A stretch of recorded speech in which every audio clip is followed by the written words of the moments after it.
Hi everyone, it's Katie, and today I wanted to do the kind of amended version of Kelly Bear's tag that everyone's been doing.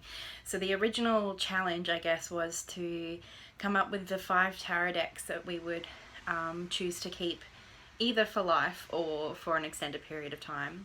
And a lot of people have been redoing this as the 5 oracle decks that we would choose to take with us if we were going away. So the first is a no-brainer for me. It's one of my absolute favourite decks. It's the Enchanted Map Oracle by Colette Baron-Reid.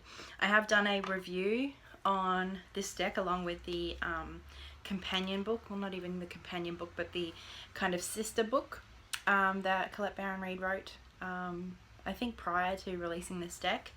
I just adore this deck.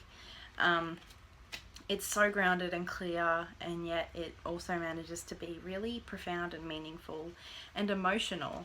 It really encourages you to get clear on your personal inner emotional landscape.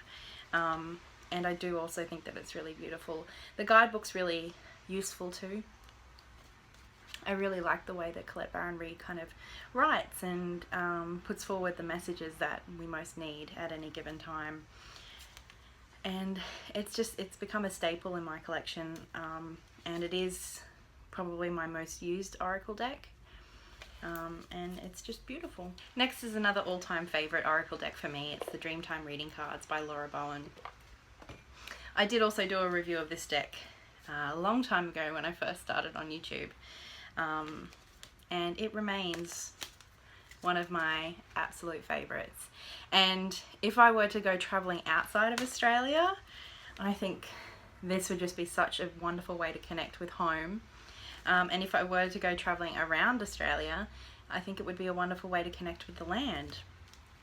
I adore this deck, and the way in which it helps me connect with the Australian land and the spirits of this land and the history of this land.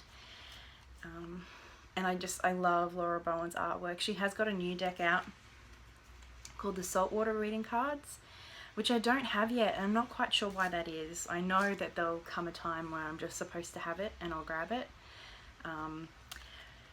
But this is just such a stunning deck, and it is one of my all-time favorites, and I would never ever want to be without it. Next is my favorite goddess deck, would be the Goddess Oracle by Amy Sophia Marashinsky and her runner Yanto. I spoke about this a little bit. I did a video about about goddess decks that I'd worked with, and I said then that this was my favorite of any goddess deck I'd worked with, and that remains true. It's just absolutely beautiful, and unlike a lot of goddess decks, it is very culturally diverse, and it's also, I feel, very respectful of the goddesses. It represents them in a culturally appropriate sort of way. The body types are very appropriate as well. Ages are appropriate and varied. I just think of all of the goddess decks that I've worked with, this feels the least homogenized.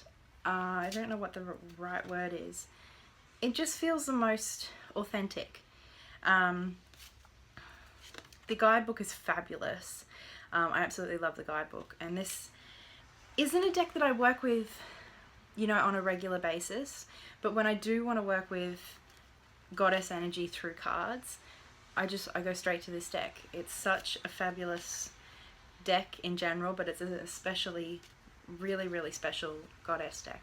My next choice would be the Kabbalah Cards by Paul Rowland and Sylvia Gainsford. I haven't had this deck for very long, but obviously it is related to the Kabbalah, and it comes with a nice little guidebook, and I just think this is a really interesting deck. This would be, out of my picks, the deck that I've worked with the least, but I think it is a little bit of a study deck, and a deck to kind of satisfy my curiosity and that learning academic side of me. But I also just find it quite pretty, and it kind of fills a niche that the other decks don't. The next is one of my most special decks, and it is also one of my favorite oracle decks. It's the Flowers of Love. I don't really know who this is by. My mother when she goes away on holidays. It's quite a small deck. My mother likes to buy me decks when she goes away, and bring them back for me as kind of my souvenir. I have like a French oracle deck that she picked up, and it's always a lot of fun. But this one's my favorite of the ones that she's bought me. She bought it because sunflowers are my favorite, and I did also work in a florist, so you know, it just kind of screamed me when she saw the big sunflower on the front of the box. And the idea is basically that each of the flowers corresponds to a myth throughout history. So the myths are explained in the guidebook, or retold in the guidebook fairly briefly, but I really enjoy kind of just reading through those myths and seeing how I feel what message they offer. So I don't always pay too much attention to the keywords at the bottom, just because I don't always feel like they correspond with the message so much. But I do really find this a beautiful deck to work with, and it's really quite poignant when it needs to be. So those are the 5 oracle decks I would choose to take away with me if I was only able to take 5 oracle decks with me away for a year or whatever. This was actually a lot easier to choose than the tarot decks. I mean, certainly I do have a lot less oracle decks, so I have a lot fewer to choose from, but I don't know, just these feel like a nice mix of a nice balance of different energies. I've got an Aboriginal Australian based sort of deck. I've got a more psychological, emotional based deck with the Enchanted map. I have a goddess deck, and then I have a sentimental friendly deck, and then a deck for my curiosity and my interests. So I just felt like it was quite easy to choose these decks, and I don't really feel like these would change a whole lot over time, unless I were to get new decks or something. Whereas with the tarot, with those last 2 places, I found them very difficult to choose, and I already want to change them up. A part of me wants to redo that video, but I'm not going to. So I hope you enjoyed this video. I'd love to hear your thoughts in the comments below, and I will get back to you. And until next time, guys, much love. Bye.